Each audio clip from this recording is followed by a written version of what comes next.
भारतीय चिक्की।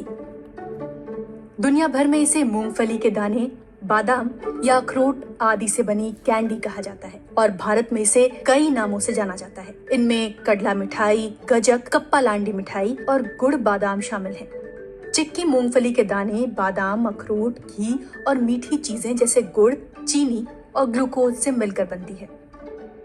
ये कुरकुरी और किफायती होती है। इसमें कैलोरीज भी अच्छी होती हैं। ये एक स्वादिष्ट स्नैक है जो कई आकार और फ्लेवर्स में मिलता है। काजू बादाम, केशर काजू क्रश, रोस्ट काजू, मगर आपको ये मीठी दावत कैसे मिल सकती है? तो इसका जवाब भारत के राज्य महाराष्ट्र के एक शहर के पास हो सकता है।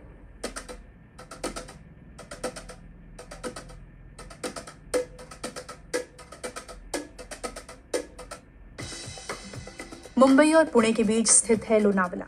ये खूबसूरत नजारों और चिक्की के अलग अलग प्रकारों के लिए जाना जाता है।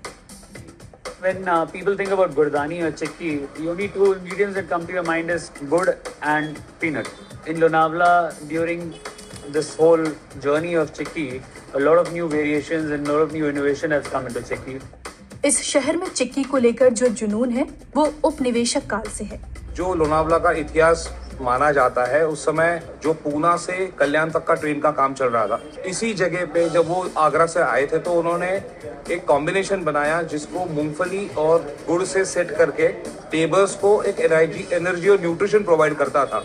तो उन्होंने उस कॉम्बिनेशन को सेट किया जो लोगों ने काफी पसंद किया। हालांकि ऐसा लगता है कि फूड हिस्टोरियन के पास इसकी एक अलग कहानी है। The construction of railroad between Bombay and Pune was a rather exploitative process. Several hundred workers were killed and the British did not care about their well-being or lives. So it's highly unlikely that they would be generous enough to give them jaggery and peanut. I don't think we know how Chikki reached Lonavala. What we know is some cousins of Chikki were already popular all around the world. There was a candy made in Paraguay and there was a type of candy made from jaggery and peanut that was cooked in Brazil. Then we had gurdani. Gurdani had jaggery along with desiccated coconut or puffed rice or sesame seeds or amaranth seeds.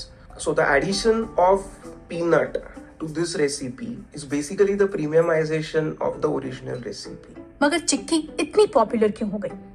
इसमें हो सकता है कि भारत की जाति व्यवस्था की भूमिका हो। खाणं हे जे आहे हे जाती व्यवस्थेशी खूप निगडीत आहे।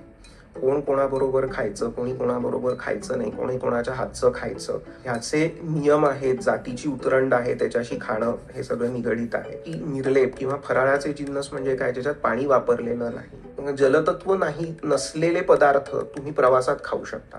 संक्षेप में इसे ऐसे समझिए कि चिक्की को सभी लोग खा सकते थे, वो भी किसी जाति द्वारा निर्धारित किए गए नियमों को तोड़े बिना, क्योंकि इसे निर्लेप माना जाता है। निर्लेप वो खाना जिसे बनाने में पानी का उपयोग नहीं होता। इसलिए हम कह सकते हैं कि चिक्की लोगों के बीच एक पुल की भूमिका निभाती थी। चिक्की के मिले जुले इतिहास के अलावा देखें तो चिक्की ने एक लंबी यात्रा तय करने के बाद भी अपने स्वाद को हमारे बीच बनाए रखा है। चिक्की 2 पीढ़ियों को जोड़ती है। ये एक ऐसा स्नैक है जो आपको अच्छा भी महसूस करवाता है।